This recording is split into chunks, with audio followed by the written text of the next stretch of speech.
Okay, everybody, welcome back to Police 10A Talk. This is Officer Bosco. Today we're going to be doing a short video. Actually, it's kind of a follow-up video to another video that we did before concerning handcuffs, which actually we got a lot of views on that last video. Kind of surprised a little bit about handcuffs getting so many views on it, which tells me definitely what we went over you guys were interested in. One gentleman in particular, his name is Connor, wanted us to, I guess, go into a little bit more into handcuffing techniques. Unfortunately, there's only two of us, so it's going to be, we're going to have to try to make do what we can to try to demonstrate.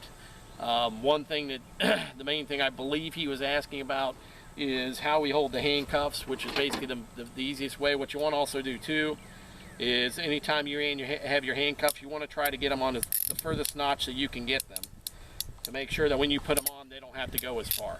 Okay, so anytime you're carrying them in your pouch, you want to make sure you try to get them on the last notch.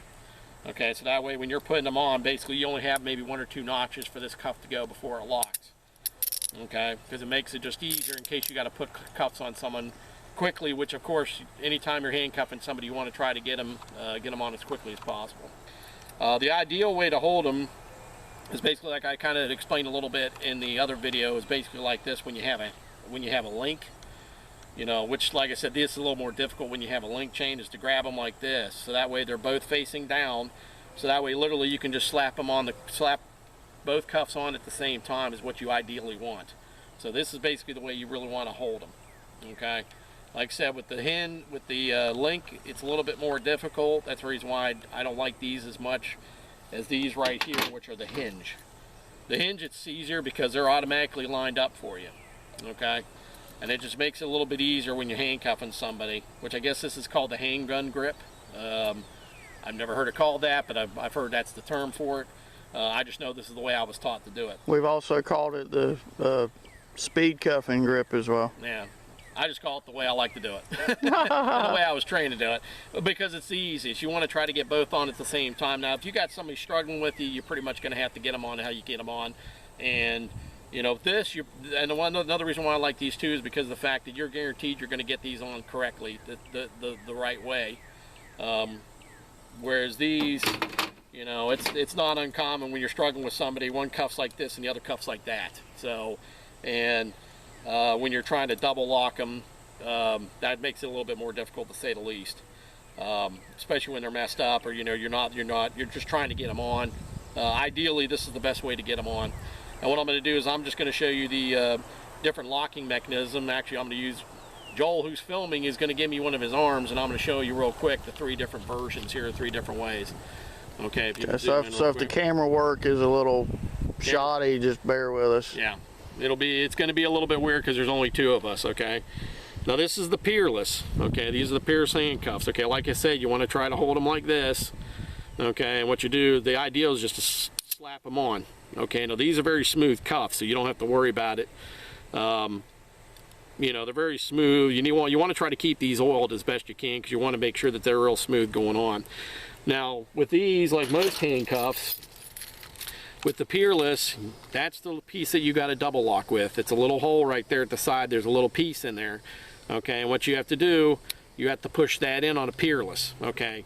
So you want to try to make sure that's facing outward, because of the person, if it's faced inward, you're literally going to have to ask the person to literally wrench their hands up to get this double locked. Okay, and you have to have a handcuff key. Okay, and that is double locked now, which, like I said, you want to double lock it because of the fact there's a lot of nerves in the wrist, and you don't want to cause anybody damage. Why don't you show them how to check it for tightness? Yeah, basically you want to go with the 1 finger rule.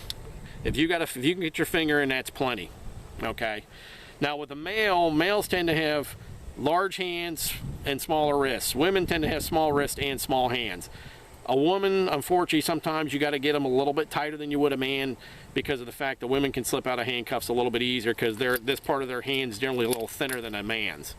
Okay, which is something you always got to, you know, take into consideration. I'm not saying wrench it down, but I'm saying, you know, sometimes you're going to have to go a little bit tighter on a female with the handcuffs, because they have really small wrists, but they also got smaller hands, and I've actually seen it where women can slip out of cuffs a lot easier than a guy can. Okay, and then of course you basically got to, like I said, all this you got to have a key for it. Okay, and when you're, you know, trying to handcuff somebody, especially somebody that's being difficult, sometimes it's easier said than done, and you got to get a handcuff key. The key thing to remember too That right there is a nice, good weapon. So anytime you're handcuffing somebody, you always want to have control of the cuffs. If you got one on the suspect and this one, they break loose before you can get the other one on, you grab this and you hold on to dear life. You make sure you do not let go of this handcuff, because that right there can be a nice weapon. And that's a very good stabbing weapon that you can get stabbed with. I think most of us saw the photo of the police officer that lost control. Yeah. And that's a nice The suspect got this and actually hit him hard enough that it went in and caught his jawbone. Yeah, this will pierce skin. This is plenty sharp enough. No matter what pair of cuffs you have, this is sharp enough. You could hurt somebody. You know, they can gouge out an eye. They literally can stab you with this. So one rule key of thumb is you always want to make sure you have total control of these handcuffs. You get one on, they jerk away, you make sure you hold on this one for dear life. You do not let go of this handcuff under any circumstances, period. You want total control, which is what these are for, is controlling the suspect, okay? It's not to hurt them, it's to control them, to make sure they can't hurt you or hurt somebody else, okay? Little keynote there.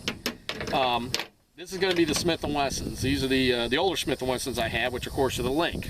Now, like I said, with these, they're automatically lined up when you grab them like that. Which, like I said, with this, so these double lock differently than the other pair. Yeah, these are basically the traditional standard Smith&Wesson cuffs. Okay, and the Peerless do it differently. The Hinged have a double lock similar to the Smith&Wessons, and I believe the Asp are also locked similar like this as well. Okay, like I said, you want to go down. Basically, like I said, you want it on about the closest notch to the end, not all the way to the end, but close enough to where you can literally just slap that on like that, okay? You put it on, okay? Now this is where you double lock for these if we can get it. Like I said, it's a little more difficult with these. This is on the face plate, okay? And like I said, other than Peerless, these are basically how most of the other cuff makers make theirs. Like Hinged, all of them have it on the face plate, okay? This one, once again, you have to have the key. You put it in, and what you do is you hit this little lever. Okay, now it's double locked.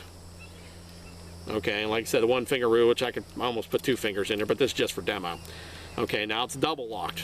Okay, once again, you got to bring in the key. Okay, and basically what you do then is you basically get it, and then of course it'll unlock. So you probably wouldn't want to drop your handcuff key during this process. Yeah. Note to self. Always carry 2 or 3 handcuff keys. This is my personal key set. This is not my work key set. This is just my personal key set. 2 sets of keys, and I carry one on my shirt, and I carry another one on my... And you have 2 handcuff keys on your personal key set. Personal key set. And that's not counting. I keep one that's a clip-on one on my shirt, and I also keep a separate one on my keys that I work at the police department with. There's another one on that. So I carry 4 sets of handcuffs, because there's nothing worse as writing citations or doing something with a flashlight, running out of battery power, then you have to handcuff somebody and you don't have handcuff keys. I've seen it happen. Always carry extra because you never know, okay? And you will lose these. And just kind of as a sidebar, guys, I actually have a spare one laced into my boot laces as well. Yeah, so. And someone carry them there, and they also have them like a belt keepers, and one where you can actually use as keep it on a belt keeper, keeps on the inside of the belt keeper. So always have lots of handcuff keys when you're a cop, because like I said, these actually, you know, I correct them. I have 3. I forgot about my Asp one. I got that one too. So I got 3 on my personal key set. And let me tell you, the extended ones are the best.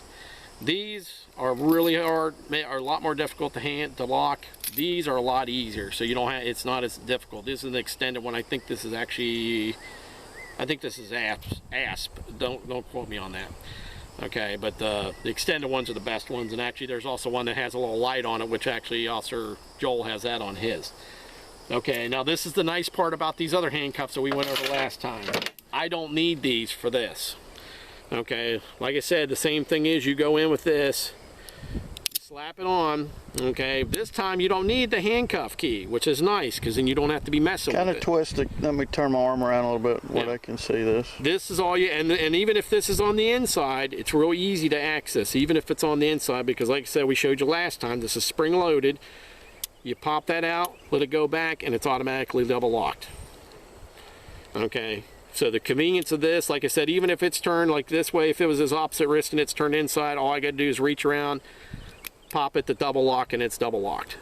That's the reason why I love these. I think this is not probably one of the neatest things I've ever seen. But the great thing about it is, like I said, when you're sitting there trying to handcuff somebody, you don't have to mess with the handcuff key to get them locked, especially if you got somebody that's being difficult or somebody struggling on you or somebody that's fighting on you. You literally just, that's all you got to do. Pop that and you're good. Yeah, one less step you have to fool with. Yeah, one less thing you have to mess with. Okay, now of course you got to have the key again to get these off though.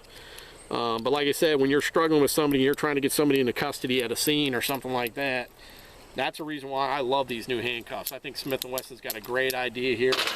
I commend them for them. Like I said, Smith&Wesson is a very progressive company when it comes to law enforcement. They've been around for hundreds of years.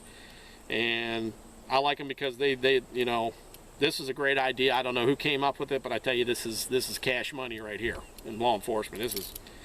This is G-gangster right here. This is cash money coming up with this idea, because you don't have to mess with the key. And like I said, if you're struggling with somebody, that 2 or 3 seconds you're messing with the key is 2 or 3 seconds that they basically can hurt you. Okay, and the sooner you get them in handcuffs, you know, when you hear the handcuffs go on, when you got a guy that's struggling on you, that's when you hear the little angels singing over your voices, and you know he or she is in custody. And that's one less thing you got to worry about. Okay, and basically this is a brief example. Hopefully, Connor, this answered your questions. Maybe next time we can get a third person. Unfortunately, the third person couldn't make it today. We were going to demonstrate it on, but maybe this will answer your question. And like I said, it goes into a little bit more of these Smith&Wesson. This is the M&P handcuffs, which, like I said, are fairly new. This is the M100-1. Okay, and basically just showing you the difference of the reason why these, I think this is just an absolute brilliant idea, and why I like these handcuffs. Okay, I think they have a hinged version of this, and hopefully I'm going to get some couple hinged versions of this this handcuff as well. Anyways, that's just a brief little video. Welcome back to Police 10A Talk. I'm Officer Bosco. Remember to be safe and watch your six.